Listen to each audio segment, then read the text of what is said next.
अध्यक्ष महोदय, मैं आपकी धन्यवादी हूँ कि आज मुझे आपने 2024 के इस बजट में अपने विचार रखने का अवसर दिया है और साथ ही मंडी क्षेत्र की जनता जिन्होंने मुझे अपना प्रतिनिधि चुनकर यहाँ उनके पक्ष की बात रखने का मौका दिया है, उनकी भी आभारी हूँ।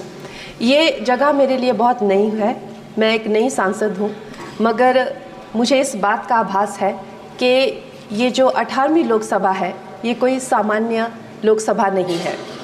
इस लोकसभा का जो चुनाव हुआ है उसमें हमारे जो शीर्ष नेतृत्व हैं, हमारे माननीय प्रधानमंत्री श्री नरेंद्र मोदी जी ने लगातार तीसरी बार प्रधानमंत्री बनकर पिछले 60 सालों का जो रिकॉर्ड तोड़ा है, उसके लिए हम सब उन्हें जो है वो हार्दिक बधाई देते हैं। साथ ही बधाई के पात्र हैं हम सब भारतीय जनता पार्टी के लोग जिन्हें ये सौभाग्य प्राप्त हुआ। और मैं ये भी मानती हूँ कि हमारे भारतवर्ष की जनता जिन्होंने एक स्थिर, सहज और सफल सरकार को चुना है और एक संकल्प को चुना है, वो भी बधाई के पात्र हैं। महोदय जी, हम सब जानते हैं कि आज से 10 साल पहले हमारे देश की अर्थव्यवस्था का क्या हाल था। आज से 10 साल पहले हमारी संघर्षशील जो एक चरमराती और एक लड़खड़ाती अर्थव्यवस्था जो कहीं 11वें-12वें नंबर पर थी और सारा देश जो है उसको लेकर चिंतित रहता था, पिछले 10 सालों में वो अर्थव्यवस्था 11वें से 5वें नंबर पे आई है और बहुत तीव्रता से जो है तीसरे नंबर की तरफ जा रही है। ये जो 2024 का बजट है ये सब वर्गों को जो है वो शक्ति प्रदान करने वाला बजट है। इस बजट से जो है वो हमारी अर्थव्यवस्था को भी तीव्रता मिलेगी महोदय जी। और जो हमारा 2047 का जो संकल्प है कि विकसित भारत का जो संकल्प है, हम प्रथम इकोनॉमी बनेंगे, वो भी इस बजट से हम पूरी उम्मीद है एक कदम हम उस संकल्प के जो है वो करीब जाएंगे। महोदय जी, पिछले साल हमारे हिमाचल प्रदेश में एक बहुत बड़ा प्राकृतिक संकट आया, एक बहुत बड़ी बाढ़ आई जिससे ना जाने कितने जन, धन, पशु, ज़मीन की हमारे लोगों को जो है वो हानि हो गई।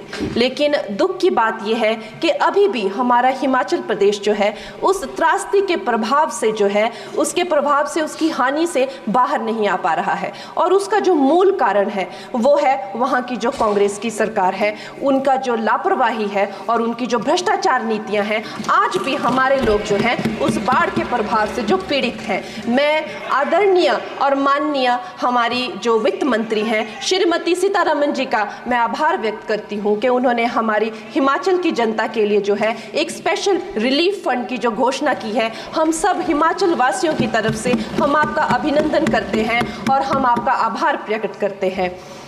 महोदय जी, मुझे ये जान के और आपको बताकर इस बात की खुशी भी होती है और खेद भी होता है कि जितना काम पिछले 10 वर्षों में हमारी भारतीय जनता पार्टी ने हिमाचल प्रदेश में किया है वो उतना काम हमारे आज़ादी के बाद 60 सालों में भी हिमाचल प्रदेश में नहीं हुआ था।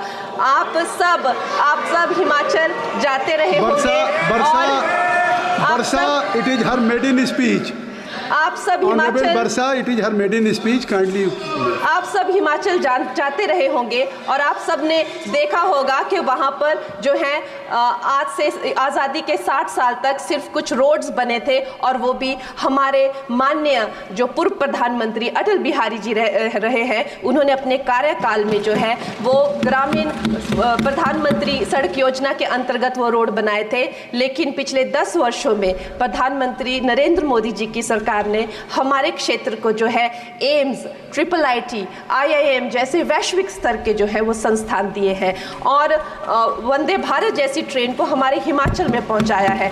हमारे हिमाचल जैसे छोटे से राज्यों को 3,500 करोड़ की लागत का मनाली कीर्तपुर जो है वो हाईवे दिया हुआ है, जिसमें माननीय महोदय जी 5 से ज़्यादा टनल हैं और 37 से ज़्यादा उसमें ब्रिजेस हैं। ऐसे वैश्विक स्तर की जो है हमें इंफ्रास्ट्रक्चर वहाँ पे मिली है और साथ ही पूरे देश के लिए जो एक बहुत ही अद्भुत इंफ्रास्ट्रक्चर मार्बल है, जैसे कि हमारी अटल टनल 9 किलोमीटर की जो वो अटल टनल है, विश्व की सबसे लंबी टनल है और वो एक सिंगल ट्यूब हाईवे जो है वो पूरे विश्व के लिए जो है एक बहुत बड़ा उदाहरण है। और उसके साथ ही 11,000 करोड़ के हाइडल प्रोजेक्ट्स हमारे हिमाचल प्रदेश को दिए हैं। अगर मैं ये सूची यहाँ पे रखूँ तो शायद आप लोगों का बहुत वक्त जो है इसमें लग जाए, लेकिन लाखों लाभार्थी जो है वो चाहे मुफ्त राशन हो, चाहे पीएम की जो है वो मकान हो या आयुष्मान हो। हमारा हिमाचल प्रदेश एक ऐसे राज्य है जो पूरी तरह से शौच फ्री है और वहाँ घर घर में जो है वो गैस चूल्हे का कनेक्शन लगा है। एक भी माता, एक भी बहन गैस चूल्हे के कनेक्शन के बिना नहीं है। और मेरा ये जो सौभाग्य है 18वीं लोकसभा में, महोदय जी, मेरा ये सौभाग्य है कि जब मैं यहाँ पे आई थी तब महिला आरक्षण बिल जो राजनीति में महिलाओं को जो है 33% आरक्षण देता है, वो बिल भी पारित हुआ था। तो मेरे लिए बड़ी ही ये सौभाग्यशाली जो है 18वीं जो लोकसभा है।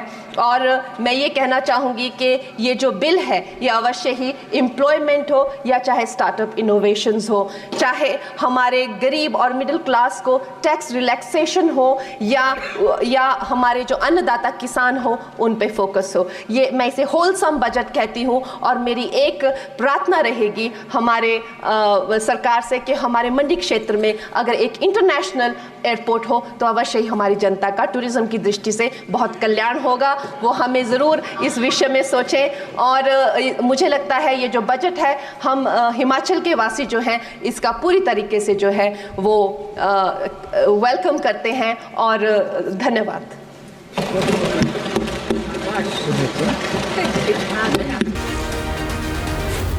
Z News.